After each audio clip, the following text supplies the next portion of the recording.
A política está tomando o centro das atenções na Síria, enquanto o presidente Ahmed al-Sharaa finalizou o primeiro parlamento em Damasco pós-Assad. Autoridades sírias anunciaram os 70 últimos parlamentares para um parlamento de transição de 210 membros, liderado por al-Sharaa, que fará sua primeira sessão na próxima semana. Isso ocorre mais de 8 meses após o início efetivo da formação do governo. Recebemos Ahmed Sharawi, analista da Fundação para a Defesa das Democracias, para discutir o tema. Ahmed, é um prazer tê-lo hoje no I24 News em inglês.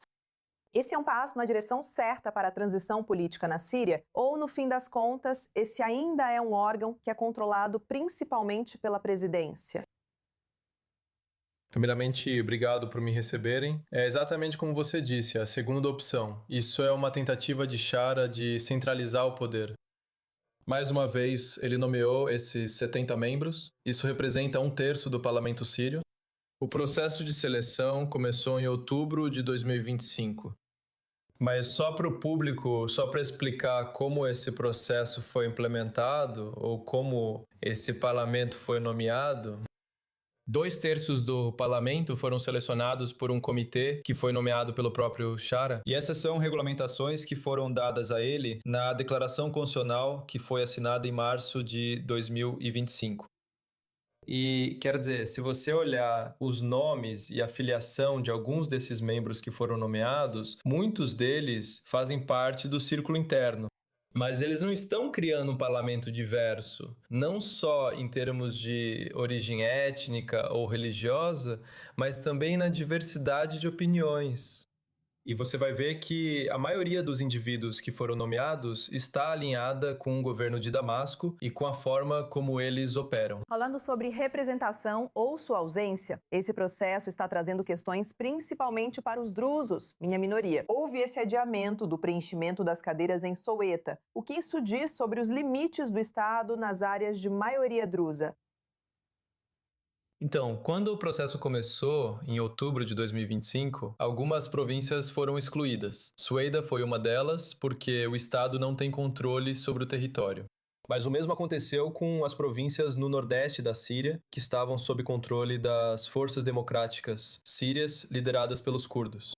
Mas depois do acordo de janeiro, houve um acordo para realizar eleições nessas províncias e, assim, essas posições foram preenchidas. Mas Sueida continua sendo uma incógnita. E eu acho que muita gente assumiu que Sharaa vai nomear mais drusos e indivíduos de Sueida para preencher essa lacuna. Mas parece que o governo vai continuar adiando as eleições nessa área. No entanto, houve a nomeação de 2 indivíduos de Sueida. Um é beduíno e o outro é druso. No entanto, o druso, quer dizer, o parlamentar druso que foi selecionado, está alinhado com o governo e não com as facções drusas que controlam Sueida e seus arredores.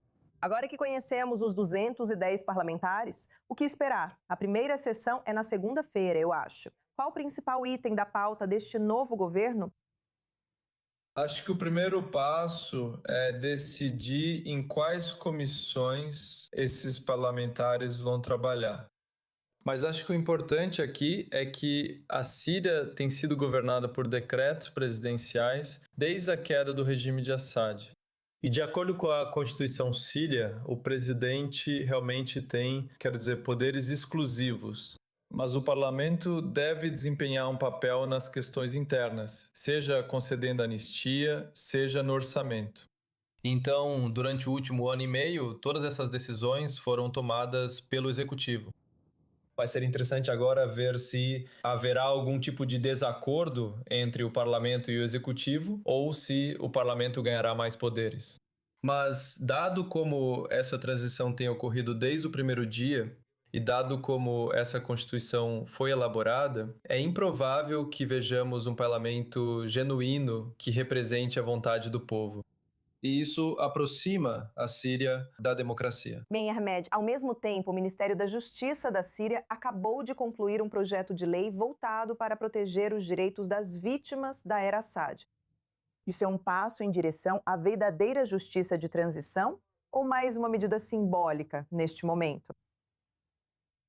Acredito que houve uma tentativa genuína de justiça de transição. Eu acho que já houve vários julgamentos realizados contra oficiais da era Assad, sendo membros das Forças Armadas e do aparato de segurança.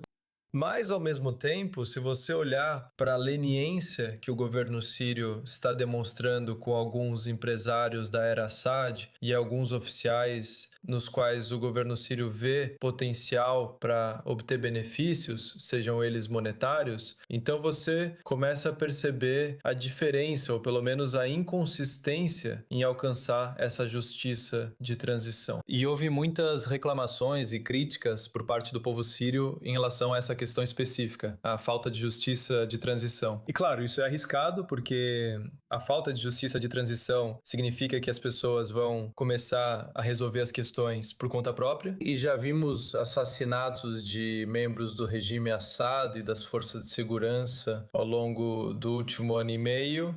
Mais uma vez, pessoas comuns resolvendo as coisas por conta própria, o que não ajuda a construir um estado estável ou seguro. Sim, isso não indica uma base sólida. Ahmed Sharawi, agradeço sua opinião sobre a situação na Síria. Muito obrigada por participar. Obrigado.